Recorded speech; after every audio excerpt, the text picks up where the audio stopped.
Ciao a tutti e bentornati sul podcast. Io sono Matteo. E io sono Sara. Ciao a tutti, che emozione essere qui oggi. Oggi abbiamo una puntata diversa dal solito, un vero e proprio quiz sull'italiano. Metteremo alla prova le vostre conoscenze e anche le nostre. Sì, sono emozionatissima. Ho preparato tante domande, dal livello principiante fino a qualcosa di più difficile. Speriamo di non fare troppe brutte figure. Allora, come funziona questo gioco? Semplice, io faccio una domanda, tu provi a rispondere e poi spieghiamo insieme la risposta giusta per chi ci ascolta a casa, va bene? Perfetto, mi piace. E se sbaglio, mi prometti di non ridere troppo? Non prometto niente. Ok, iniziamo con una domanda facile. Come si dice good morning in italiano? Facilissima. Si dice buongiorno. Esatto, un punto per Matteo. E buongiorno si usa fino a che ora secondo te? Direi fino a pranzo, poi si passa a buon pomeriggio, giusto? Esattamente giusto. In generale si usa buongiorno fino al primo pomeriggio, poi buonasera fin dal tardo pomeriggio. Ottimo. Ora tocca a me farti una domanda difficile. Come si dice however in italiano? Si può dire tuttavia, oppure però, dipende un po' dal contesto. Perfetto, hai ragione su tutte e due. Tuttavia è più formale, mentre però si usa più nel parlato quotidiano. Bene, siamo pari. Prossima domanda. Qual è il plurale della parola uovo? Ah, questa è una trappola classica. Non è uovi, ma uova, perché è un plurale irregolare. Bravissimo! Molti studenti sbagliano questa perché uovo è maschile al singolare, ma diventa femminile al plurale. Strano, vero? L'italiano ci tiene sempre a sorprenderci. Ok, tocca a me. Come si dice to fall in love in italiano? Facile! Innamorarsi è un verbo riflessivo, quindi si dice mi innamoro, ti innamori, eccetera. Perfetto, punto per Sara. Ti sei mai innamorata di una parola italiana in particolare? Che bella domanda! Sì, adoro la parola meraviglioso, ha un suono così elegante. Bellissima scelta. A me invece piace tantissimo scintillante. Mi sembra che brilli anche solo a dirla. Che poetiche siamo oggi! Va bene, prossima domanda, un po' più difficile. Qual è il contrario di veloce? Lento. Questa era facile. Esatto, ma aspetta, bonus round. Sai dirmi un sinonimo di veloce? Si può dire rapido oppure svelto. Perfetto, doppio punto per te. Svelto si usa molto anche nel linguaggio informale, tipo muoviti, sì, svelto. Eccellente. Ora la mia domanda per te. Come si dice I miss you in italiano? Si dice mi manchi, ma attenzione, la struttura è opposta rispetto all'inglese. Spiegami meglio questa cosa, perché confonde sempre tanti studenti. Beh, in inglese il soggetto è I, ma in italiano il soggetto diventa tu. Letteralmente, mi manchi significa tu manchi a me. Ah, ecco perché è così difficile per chi studia italiano. È proprio una struttura inversa. Esatto, funziona come piacere. Mi piace vuol dire letteralmente a me piace, non io piaccio. Grazie per la lezione di grammatica gratuita. Ok, altra domanda per te. Come si dice weekend in italiano? Beh, in italiano si usa spesso direttamente la parola inglese weekend, ma esiste anche fine settimana. Giusto, non ci avevo pensato. Gli italiani amano prendere parole inglesi e usarle così come sono. Verissimo, pensa a parole come computer, weekend, email, restano identiche in italiano. Interessante. Ora facciamo una domanda un po' più culturale. Qual è il piatto italiano più famoso al mondo secondo te? Ovviamente la pizza, ma anche la pasta è fortissima a livello internazionale. Vero. E sai da quale città viene originariamente la pizza margherita? Certo, viene da Napoli e si chiama così in onore della regina Margherita. Esatto, punto pieno. I colori della pizza margherita, rosso, bianco e verde, rappresentano proprio la bandiera italiana. Che bella curiosità! Ok, adesso tocca a me farti una domanda difficile di grammatica. Qual è il participio passato del verbo bere? Allora, bevuto, perché il verbo bere viene da una forma antica, bevere. Bravissimo! Molti sbagliano dicendo bevuto oppure berato, ma la forma corretta è proprio bevuto. Meno male che questa la sapevo. Ok, ora una domanda per te sulle espressioni idiomatiche. Cosa significa in gamba? Significa che una persona è brava, capace, svelta. Tipo, Sara è davvero in gamba. Esatto, e infatti lo sai davvero. Un'altra domanda. Cosa significa in bocca al lupo? Significa buona fortuna e la risposta giusta è crepi, non grazie. Perfetto, ricordi bene anche le puntate precedenti. Sei proprio preparata oggi. Grazie, mi sto impegnando. Ok, domanda successiva, un po' più difficile. Qual è la differenza tra sapere e conoscere? Allora, sapere si usa per fatti e informazioni, tipo so che oggi piove, mentre conoscere si usa per persone o luoghi, tipo conosco Roma. Perfetto, spiegazione chiarissima.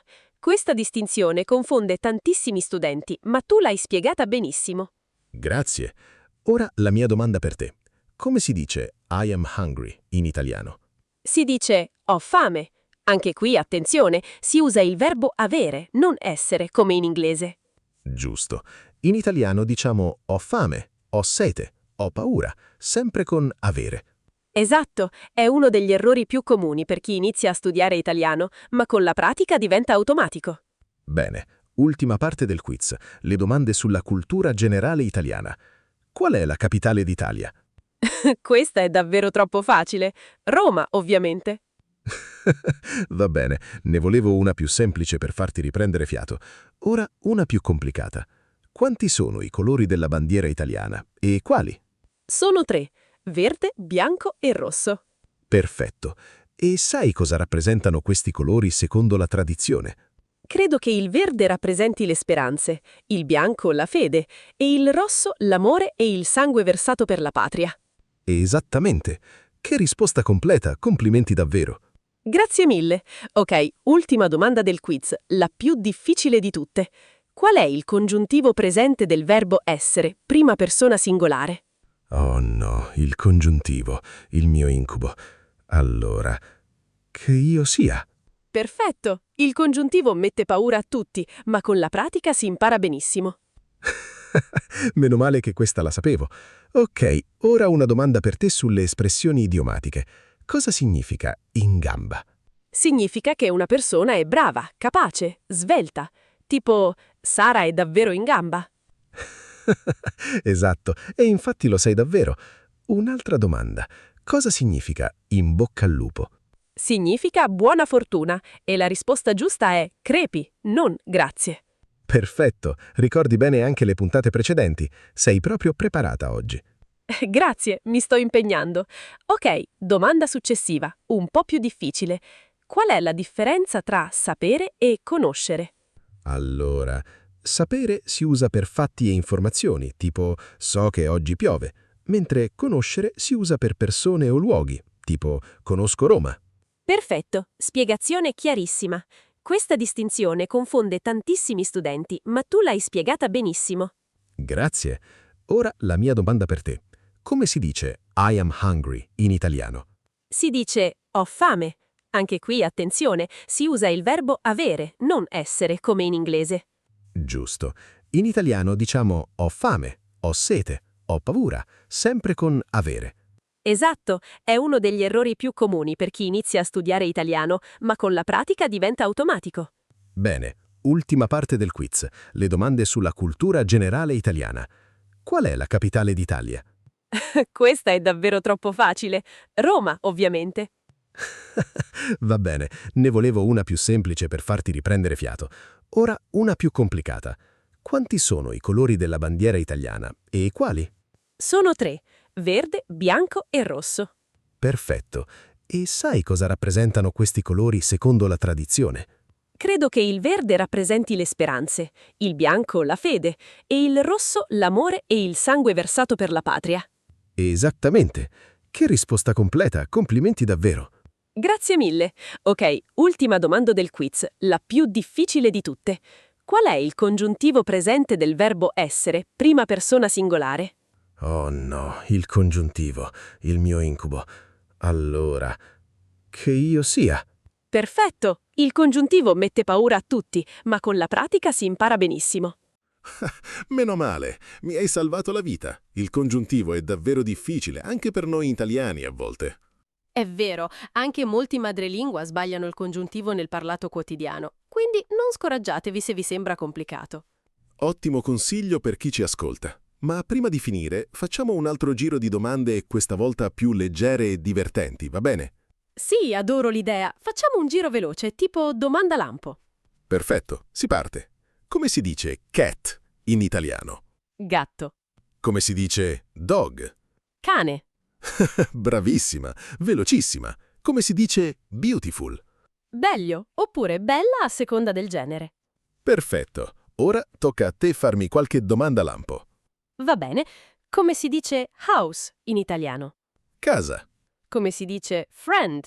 amico oppure amica al femminile.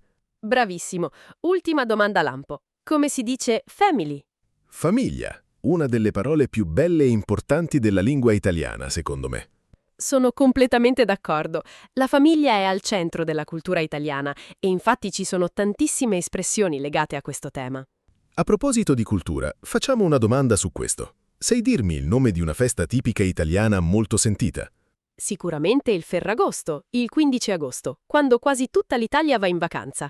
Esatto. E sai perché si chiama così? Ferragosto. Non lo so con precisione, ma immagino abbia origini antiche, romane forse?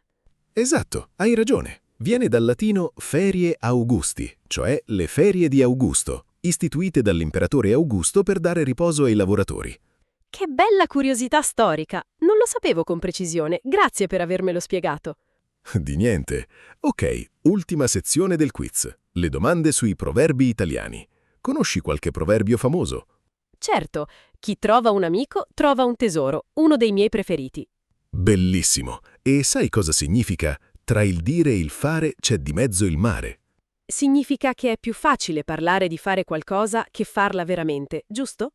Esattissimo. Un modo poetico per dire che tra le parole e le azioni concrete c'è sempre una grande differenza. Adoro i proverbi italiani, dicono sempre così tanto con poche parole. Verissimo. Sono piccoli tesori di saggezza popolare. Prima di chiudere davvero, facciamo un'ultima sfida. La domanda a sorpresa. Quella che vale doppio. Oh no, la domanda a sorpresa. Sono un po' nervosa, dimmi tutto. Tranquilla, niente di impossibile. Qual è la differenza tra qualche e alcuni?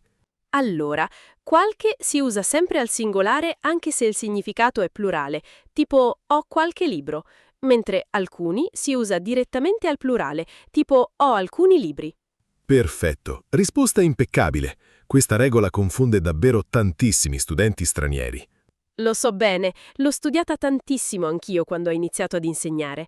Ok, tocca a me con la domanda a sorpresa per te. Va bene, sono pronto. Spara pure. Qual è la differenza tra portare e prendere? Direi che portare significa spostare qualcosa verso un'altra persona o luogo, mentre prendere significa aggrappare qualcosa con le mani. Esatto, spiegazione perfetta, tipo prendo il libro dal tavolo e poi lo porto in camera. Grazie, grazie. Devo dire che questo quiz mi sta piacendo davvero tanto. Mi sento come a scuola, ma in versione divertente. Anche a me, penso che imparare giocando sia uno dei modi migliori per ricordare le cose, molto meglio che studiare solo sui libri. Sono completamente d'accordo. E per chi ci ascolta, consiglio di provare a fare quiz simili anche da soli, magari scrivendo le domande su dei bigliettini. Ottima idea, o anche con un'applicazione, o insieme ad un amico che sta studiando la stessa lingua. Esatto, l'importante è rendere lo studio divertente, non un obbligo pesante. Verissimo. Bene, direi che adesso il nostro quiz sta davvero per concludersi. Direi che siamo praticamente pari, con qualche punto in più per me grazie al bonus sui sinonimi. Va bene, accetto la sconfitta con onore. Sara è la vincitrice ufficiale del nostro quiz di oggi. Grazie, accetto volentieri il titolo. Ma dai, sei stato bravissimo anche tu, complimenti sinceri. Grazie mille, è stato divertentissimo mettersi alla prova insieme e spero che anche i nostri ascoltatori si siano divertiti a rispondere da casa. Sicuramente, e se avete risposto a tutte le domande correttamente, siete davvero bravissimi con l'italiano. E se invece avete sbagliato qualcosa, niente paura. L'importante è continuare ad esercitarsi, un po' alla volta. Esattamente. Imparare una lingua richiede tempo e pazienza, ma ogni piccolo passo conta davvero tantissimo. Verissimo. E ricordate, sbagliare fa parte del processo. Non abbiate paura di provare a parlare, anche con qualche errore. Perfetto consiglio per chiudere questa puntata speciale. Grazie a tutti per aver giocato con noi oggi. Grazie mille a tutti voi per averci ascoltato. Se vi è piaciuto questo quiz, fatecelo sapere e magari ne faremo altri in futuro. E ricordate, anche se il congiuntivo fa paura, con la pratica diventa un vostro amico. Perfetto modo per chiudere. Alla prossima puntata. Ciao a tutti! Ciao ciao, a presto!